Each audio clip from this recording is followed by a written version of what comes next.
Si t'es français, t'as environ une chance sur 4 d'avoir envie de te griller une clope d'ici quelques heures. Mais normal, il y a environ un quart des adultes qui fument dans ce pays. Et dans le monde, il y a chaque année assez de clopes qui se fument pour enrouler une seule de 480 millions de kilomètres de long. Juste 3 fois la distance entre la Terre et le Soleil. Et si aujourd'hui c'est prouvé que le tabac c'est nocif pour la santé, c'est bien écrit sur les paquets avec des petites photos pour l'illustrer, bah ça n'a pas toujours été le cas. Enfin, c'est plus compliqué que ça.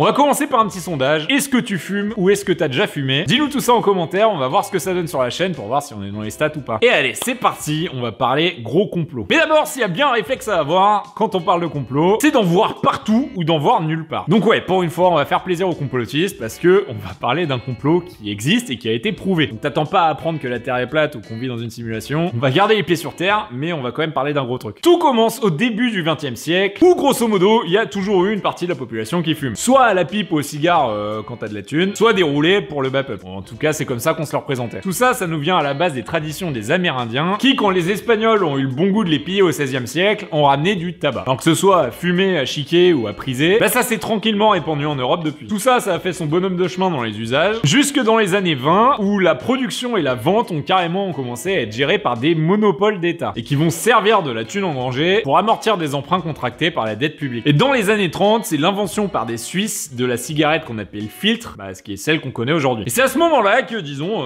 commence à être un peu la merde. Avec l'arrivée dans le game des Américains, qui vont méchamment s'engouffrer dans la brèche créée par la Seconde Guerre mondiale pour importer leur club chez nous. Et là, il y a plusieurs trucs qui se passent. Déjà, dans ces années-là, fumer, c'était pas forcément connoté négativement, ni vraiment positivement. En fait, on s'en foutait que tu fumes ou pas. C'était vachement moins tranché qu'aujourd'hui. La première raison, c'est que la médecine, elle était pas du tout aussi avancée qu'aujourd'hui sur les conséquences de fumer, et qu'en plus, avec la guerre, il y a l'image du soldat un peu valeureux qui mérite bien sa petite clope, qui va se développer. Donc la cigarette, elle donne du courage et elle remonte le moral des troupes. Même si ça, en fait, c'est plutôt une tradition héritée de Louis XIII qui va instaurer pour ses troupes la gratuité du tabac. Mais c'est pendant la Seconde Guerre mondiale que la perception de la cigarette va vraiment se mettre à changer. Et donc ensuite, les puissances de l'Axe vont perdre la guerre et les Américains, ils vont gentiment mettre en place le plan Marshall pour nous aider à réparer les dégâts. Ils font ça en facilitant les échanges commerciaux avec les USA, et dans ces échanges, bah, il y aura du tabac. Et donc là, c'est parti entre 1947 et 1951. Sur les 13 milliards de dollars de biens envoyés du continent américain vers l'Europe, il y a quand même 1 milliard dédié au tabac. Ça représente quasiment un tiers des financements qui sont dédiés à la bouffe. Alors oui, le rapport entre le tabac et la bouffe, je cherche encore, mais à ce prix-là, réparer les conséquences de la guerre avec des clopes, disons qu'on était plus à une contradiction près, quoi. Et ça va pas s'arranger. Parce qu'aux États-Unis, déjà, pendant la Première Guerre mondiale, et en suivant un peu le même modèle de dédiabolisation du tabagisme, la consommation de clopes, elle a plus que triplé entre 1914 et 1919. Et entre 39 et 45, elle a encore doublé. Ouais, parce que chez eux, il n'y a pas de monopole d'État. Tout est géré par des cigarettiers, qui sont aujourd'hui des marques hyper connues comme Philip Morris, qui produit notamment Marlboro, Pall Mall, L&M ou Chesterfield. Et donc t'auras compris que pour eux, le tabac, c'est un pur business. Et donc, c'est une grosse source de thunes. Et qui dit argent, dit stratégie commerciale. Alors, on a déjà évoqué la clope du combattant, mais si je te dis la cigarette de la ménagère, ou plutôt de la femme libérée, de la femme émancipée. Ouais, j'ai un petit doute sur la sincérité de la campagne de pub, mais ils ont surfé sur les mouvements d'émancipation de la femme, et la récente acquisition du droit de vote chez les femmes, et aussi plus tard la libération sexuelle des années 60, bah pour se mettre un public dans la poche en assimilant la cigarette avec l'émancipation des femmes. Ouais, parce que c'est un public qui jusqu'à présent avait moyennement son mot à dire sur ce qu'il voulait faire de sa vie, et donc c'était assez facile de pousser le message que si t'es libre, bah t'es libre de fumer. Et donc c'est là que les campagnes de pub commencent qui vantent l'émancipation de la femme à travers le tabagisme. Et que c'est surtout pas ces condoms oppressifs qui vont t'en empêcher. Et c'est là que c'est assez osé parce que 100% des comités de direction de toutes les boîtes de cigarettiers à l'époque sont des hommes.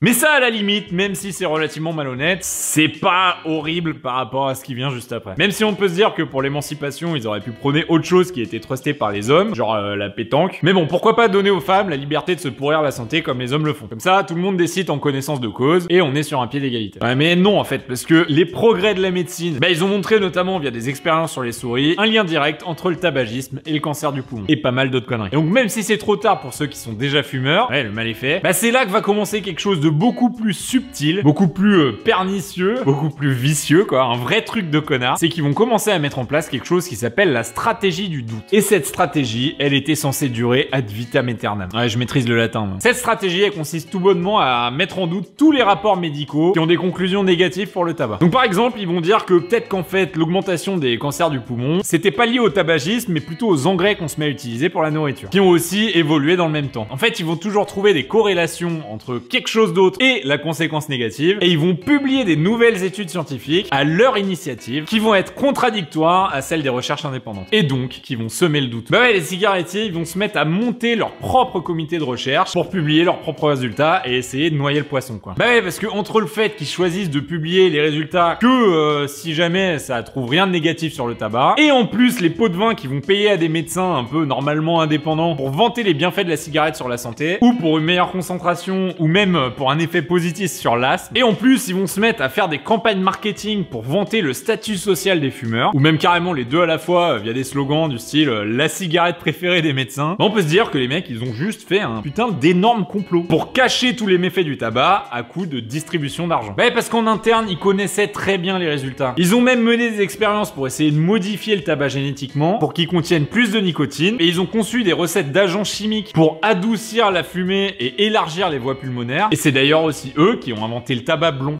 qui est moins âcre et plus facile à fumer, parce qu'en fait avec le tabac brun on n'inhalait pas la fumée, donc on fumait moins, donc aussi on avait moins de cancer, mais on fumait moins, donc on payait moins de clopes. Sans parler d'en plus la découverte de radioactivité dans certaines productions de tabac, qui est un problème auquel ils ont trouvé des solutions, mais ça coûtait trop cher, donc elles ont jamais été mises en œuvre, faut pas rogner les marches quoi. Tout ça c'est même allé jusqu'à faire des campagnes de prévention dans les lycées américains, où le seul argument qui était présenté c'était qu'il fallait pas fumer parce que c'est un truc d'adulte. Et bon, si t'as déjà été ado dans ta vie, en fait tu sais que si on dit à un ado qu'il faut pas faire quelque chose parce que c'est un truc d'adulte, il va le faire. Et vu qu'en plus en parallèle il y a plein de contrats de placement de produits dans les films, fumer ça devient cool, et donc en fait la population jeune se met à fumer en masse. Et là c'est pas moi qui suis complotiste si je te dis ça avec autant d'assurance, c'est parce que toutes ces manipulations elles ont fini par titiller des chercheurs indépendants, puis carrément les pouvoirs publics. À tel point que dans les années 2000, et grâce à l'appui de millions de documents saisis par contraintes légales et rendus publics, ce gros complot des cigarettiers il a été mis à jour, et des sanctions gigantesques ont été mises en place. On parle de 250 milliards de dollars d'amende, qui ont été motivés par 80 millions de pages de documents internes, je t'avoue j'ai pas tout lu, avec des preuves de bac chiche auprès de docteurs de l'Organisation mondiale de la santé, d'études fallacieuses, tronquées, etc.